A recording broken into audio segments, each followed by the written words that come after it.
Like, they're always so, like, gracious and, like, really nice. It's nice to hear sweet. that. They really are. Yeah, that is nice. Because they don't have to be that nice, but they just are, and it's Those very lovely to me. In the commentary room recording, like, yeah, they didn't have to say that.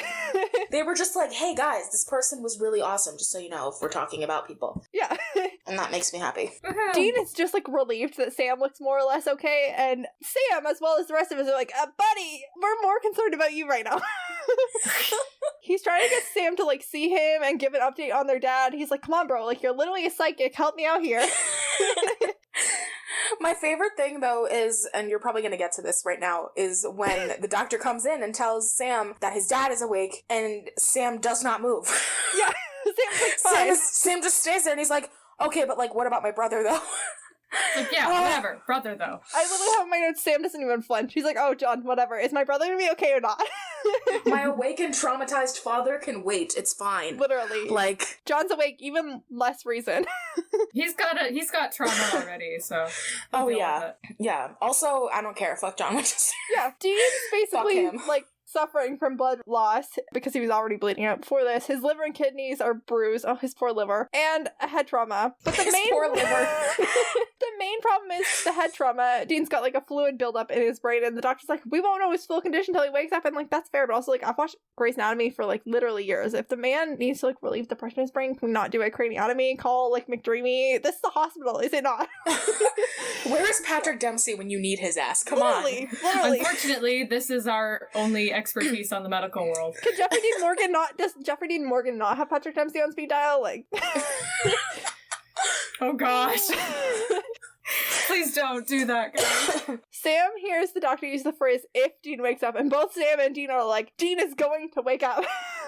It's so funny, too, because Sam is like, I don't know what you think, but, like, you don't know my brother, you don't know me, like, basically an inch away from telling this doctor to go F himself, and it's hysterical. I love, people hate on early season Sam, but I love early season Sam. I love all season Sam. Sam's my baby. It's like, you come in here with your medical degree, telling me what's what.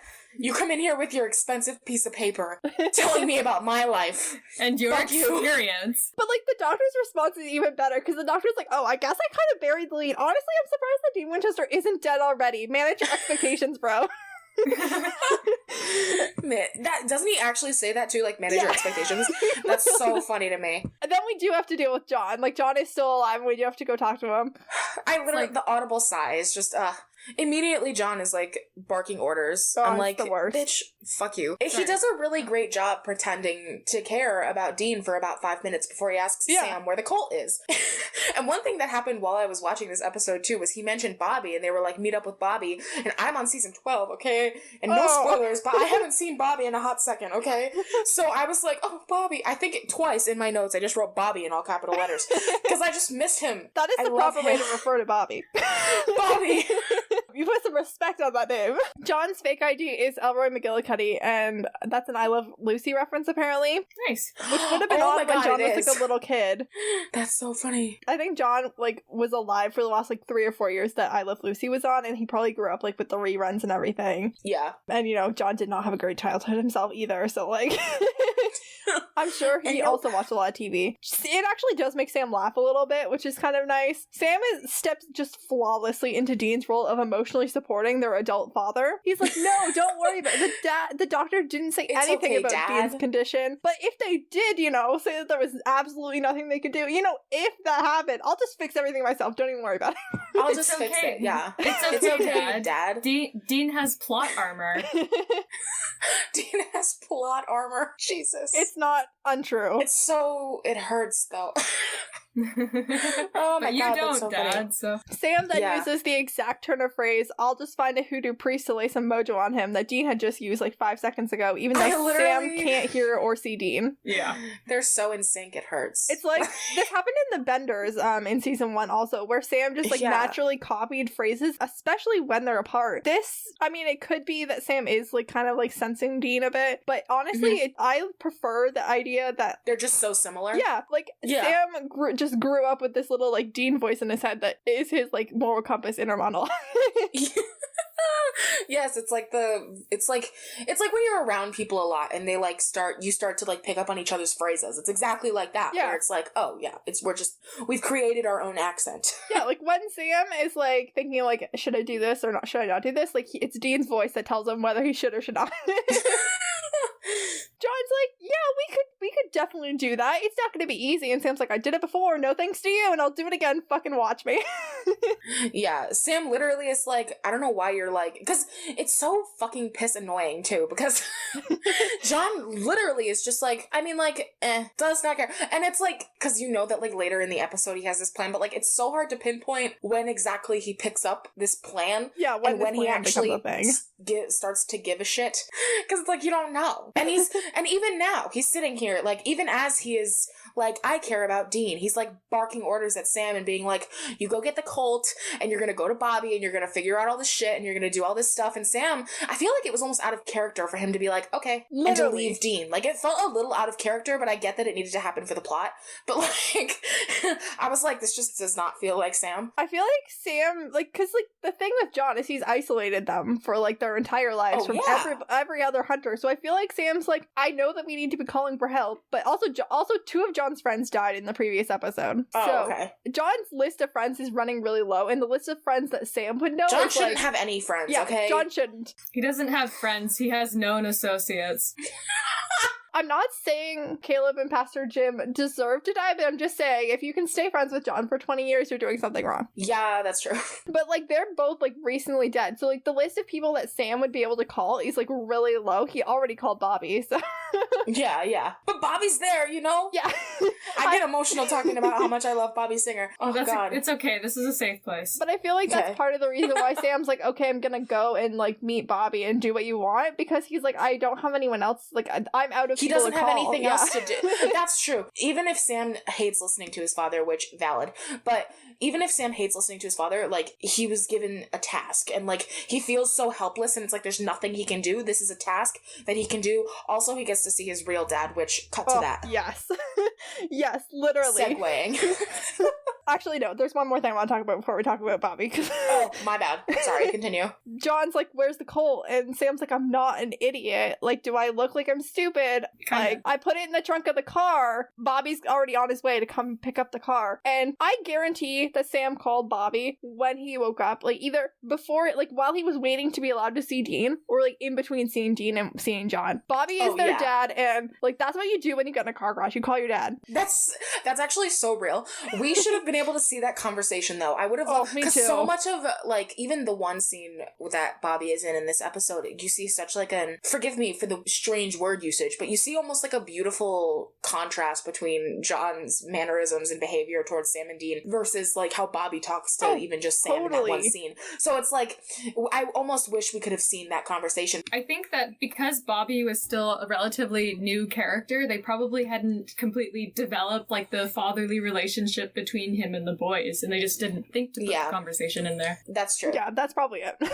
I feel like it was probably like a lot of that was just like Jim being Jim. Yeah. Jim just has huge dad vibes. He really does. I adore him. John is like, hey, bring me the Colt and some spell stuff. Like, don't ask any questions. And Sam's like, okay, I'm not gonna ask any questions about that right now. I got enough to worry about. But I do have one question, because like we've been actively dying for the last like 2 episodes, and like we're not actively dying at this exact moment. What does Azazel mean about having plans for me and the other children like me? And John's like, demons are always saying crazy shit. Why would I know anything?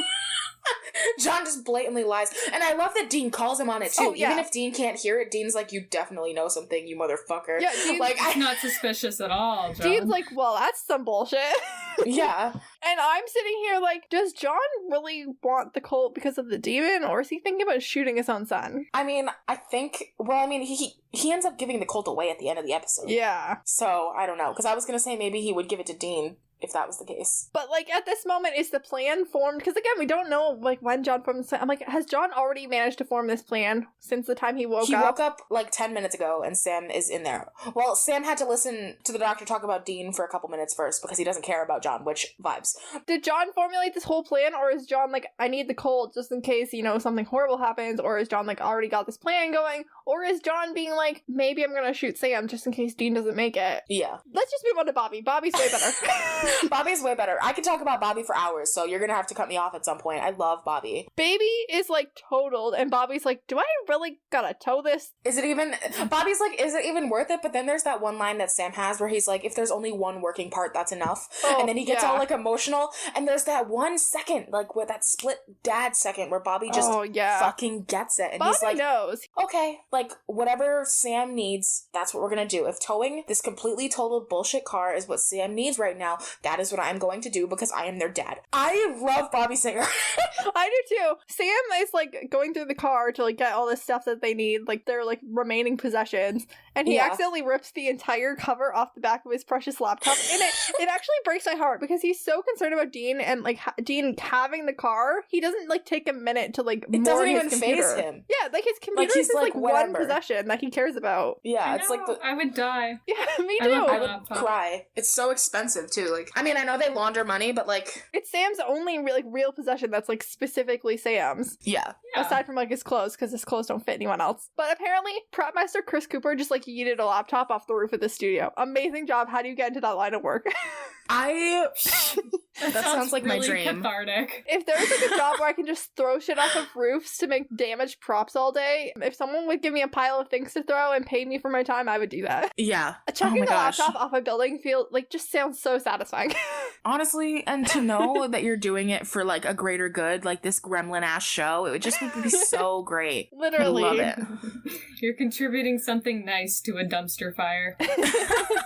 Exactly. But you're so right, though. Sam literally just, it doesn't even faze him. I didn't even think about that when I was watching this. Emotionally equating the car with Dean, he's like, as long as like one thing about Dean's okay, then obviously the rest of Dean will just be fine. Yeah, it'll work. Like, it's okay. Yeah, that just like breaks Bobby down. Bobby's like, okay, fine, I'm gonna tow the car. Like, don't even, don't ask me. Yeah, because Bobby knows. Bobby gets it. Bobby's their dad. And then he takes one look at John's shopping list. He's like, this is some bullshit. I'm so glad that he tells Sam, though, because like... And he didn't want to. Because John lied to him. John lied to Sam's face. Literally. Motherfucker. Like, I hate him. Kids almost died and he still, like, looked Sam in the face and lied. Bobby, A, like, told Sam, but B, he didn't want to tell Sam because he genuinely does not want to hurt them. Their relationship with their dad. Like, he respects that John's their father. Yeah. Which is stupid, but whatever. Bobby's a better person than I am. It's fine. Oh, totally. And John is then out of bed and in Dean's room, and Dean is begging his dad to do something to help him because John has not kept his promise to Sam to look for something to help Dean. And John's not even trying. He's literally not trying. He is doing nothing. He's just sitting there. I think this is kind of when, this might be when he kind of comes up with the plan. But like, I love this scene of Dean finally kind of losing it on his dad because like, you don't see that. I'm so disappointed that it happened when John couldn't hear him, but I am glad that we had it. I'm glad that we got it. But also, would Dean have even said it if John could hear him? You know what I mean? Yeah, like, that's true. But yeah, John definitely has come up with the plan at this point, and as is tradition for the Winchesters, the plan is to die. Because John's sons did not get all of their self-sacrificial, filled with self-loathing overnight. They get it from John, who has been suicidal for like the last 3 episodes. Oh yeah, the most like cathartic moment of that scene though is when, for me at least, watching it back is to hear Dean literally just look at his father point blank in the face and go, I mean, what the hell kind of father are you? And I was like, literally. Someone finally fucking said it. Thank you, Dean, for serving me a full-ass meal. Thank you. I actually kind of wish that Dean had remembered this. Like, Dean, at the end of this episode, like, kind of forgets everything that happened. Yeah. And I wish that he'd remembered this.